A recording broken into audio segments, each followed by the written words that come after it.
میں ہوں ابصار عالم.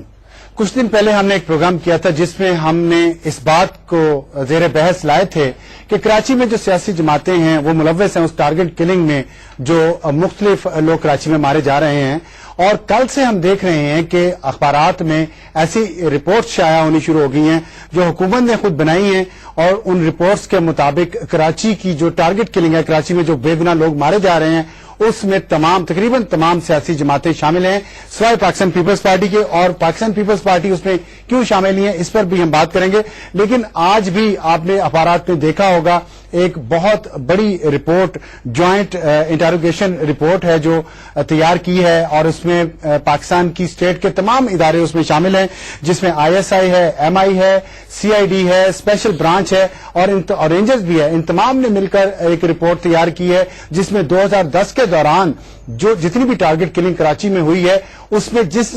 جماعت سے تعلق رکھنے والے ٹارگٹ کلرز انہوں نے گرفتار کیے ہیں ان سے انہوں نے تحقیقات کی ہے, ان کے بیانات شامل ہیں, اور اس کی بنیاد پر ایک رپورٹ تیار کی گئی ہے جس میں رونگٹے کھڑے کر دینے والے انکشافات ہیں. اور اس سے ظاہر ہوتا ہے کہ پاکستان کا سب سے بڑا شہر عروس البلاد کراچی, جو کہ ایک وقت میں غریب پرور شہر تھا اور بہت پرسکون شہر تھا, اس میں زندگی کتنی سستی ہو گئی ہے اور موت کتنی آسان ہو گئی ہے. اس میں گینگز بنے ہوئے ہیں جن کو سیاسی جماعتوں کے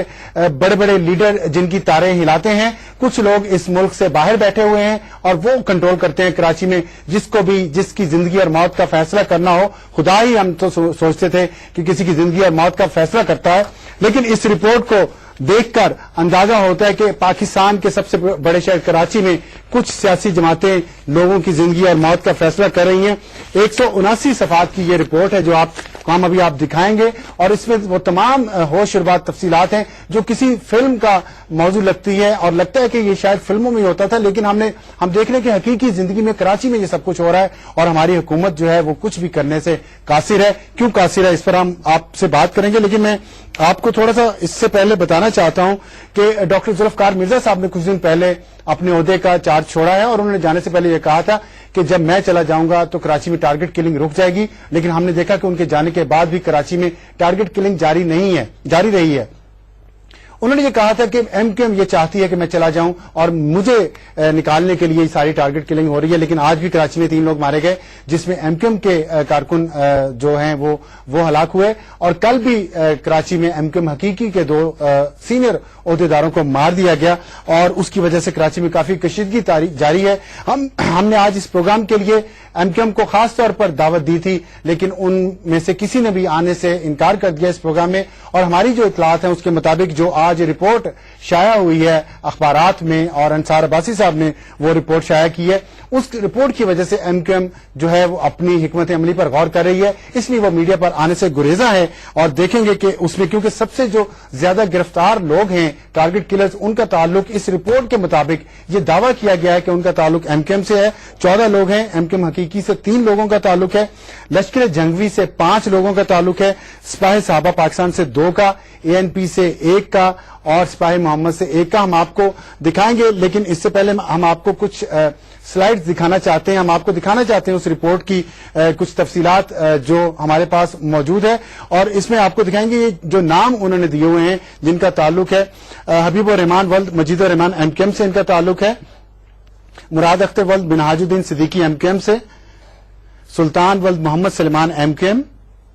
جمال عبد الناصر کمانڈو MQM, اور یہ جو کمانڈو صاحب ہیں یہ ایک MNA ہیں آصف حسنین صاحب. اس رپورٹ کے مطابق, اس انویسٹیگیشن رپورٹ کے مطابق آصف حسنین صاحب کے یہ گارڈ ہیں جمال عبد الناصر کمانڈو جو ہیں. ان کے بعد ہیں طاہر علی توپچی MQM سے ان کا تعلق ہے, عمران عرف لمبا ولد محبوب علی MQM سے ان کا تعلق ہے, شارق نفیس شہری ولد محمد نفیس شیخ MQM, عاطف رشید گھوڑا ولد عبدالرشید, یہ بریکٹ میں جو ہیں یہ ان کے نام ہیں جو ان کو دیے ہوئے ہیں ایلیس ان کا, عاطف رشید. جی نیکسٹ, اکرم عرف اکو ولد حبیب اللہ MQM سے ان کا تعلق ہے, انس بن ہارون ولد ہارون رشید MQM سے ان کا تعلق ہے, سید ابو عرفان عرفی ولد سید ابو اسد MQM, محمد اشتیاق سلمان پولیس والا MQM, محمد یاسین ولد عبدالحق MQM, رضوان محمود خالد چیمبر ولد محمود خان MQM, وسیم احمد عرف بارودی ولد سمیع اللہ لشکر جنگوی, محمد عبداللہ تیمور ولد محمد ریاض شاہد لشکر جنگوی، حافظ اخلاق ولد پرویز اختر لشکر جنگوی،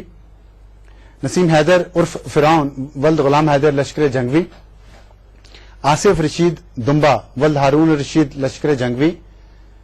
ناصر قادری ولد عبد القدیر سپاہی صحابہ پاکستان، محمد شعیب ولد محمد علی سپاہی صحابہ پاکستان، مقبول حسین عرف مقبولہ ولد علی حسن ایم کیم حقیقی، اظہر علی عرف انکل بابو ولد عبد الرحمان ایم کیم حقیقی، عبد العزیز انصاری ولد عبد النصیر انصاری ایم کیم حقیقی، سید علی مہدی سلمان ولد سید جعفر علی سپاہی محمد، مشہور نواز عرف مشہوری ولد انور خان عوامی نیشنل پارٹی۔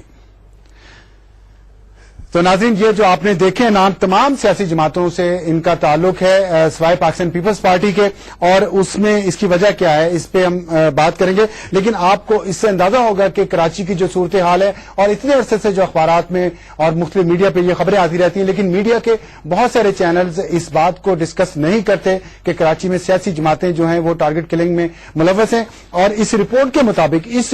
مطابق اس میں جو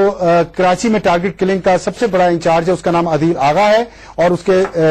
نیچے جو ہیں وہ محمد اشتیاق لیڈر ہے، اور اس کے بعد لیاقت آباد میں ایک ٹیم ہے، ایک لانڈی سیکٹر میں ٹیم ہے، ایک اورنگی سیکٹر میں ٹیم ہے، ایک کورنگی سیکٹر میں ٹیم ہے۔ اس کے علاوہ جنوبی افریقہ کا ایک گینگ ہے جو جنوبی افریقہ سے آتا ہے، یہاں پہ وارداتیں کر کے واپس چلا جاتا ہے، اور لندن میں ایک صاحب ہیں وہ بھی اس گروہ کو ہینڈل کرتے ہیں، اور کراچی میں بھی اس رپورٹ کے مطابق ایک صاحب ہیں جو اشتیاق صاحب کو انہوں نے کافی کور دیا ہے۔ بہت ہی جو دل دہلا دینے والی یہ رپورٹ ہے، اس بات کی سمجھ نہیں آ رہی کہ اتنے سالوں سے یہ کراچی میں ہو رہا ہے سب کچھ، اتنی تفصیلات موجود ہیں، پھر بھی پاکستان کی تمام حکومتیں، وفاقی حکومت، صوبائی حکومت اس پر عمل کرنے سے قاصر کیوں ہے؟ ہمارے ساتھ اسٹوڈیوز میں موجود ہیں انصار عباسی صاحب جو ایڈیٹر انویسٹیگیشن ہے دی نیوز کے، انہوں نے یہ رپورٹ شائع کی ہے، اور سینیٹر مشاہد اللہ خان صاحب جن کا تعلق پاکستان مسلم لیگ نون سے ہے، اور کراچی سے میں جوائن کیا ہے شرجیل انعام میمن صاحب نے جو صوبائی وزیر اطلاعات ہیں، پاکستان پیپلز پارٹی سے ان کا تعلق ہے، اور سینیٹر زاہد خان صاحب سیکرٹری اطلاعات عوامی نیشنل پارٹی، وہ ٹیلی فون لائن پر ہمارے ساتھ موجود ہوں گے۔ اور جیسا کہ میں نے پہلے بھی عرض کیا کہ ہم نے ایم کیو ایم کو بھی دعوت دی تھی اس پروگرام میں شرکت کی، لیکن انہوں نے اس پروگرام میں شرکت سے انکار کیا ہے، اور ان کا کہنا ہے کہ ابھی ہم میڈیا پر نہیں آئیں گے۔ تو آج آپ دیکھ رہے ہوں گے ایم کیو ایم کا کوئی ایم این اے یا سینیٹر یا ان کا کوئی رہنما میڈیا پر اویئر نہیں ہوا، اس کی وجوہات کیا ہیں ہم نہیں جانتے۔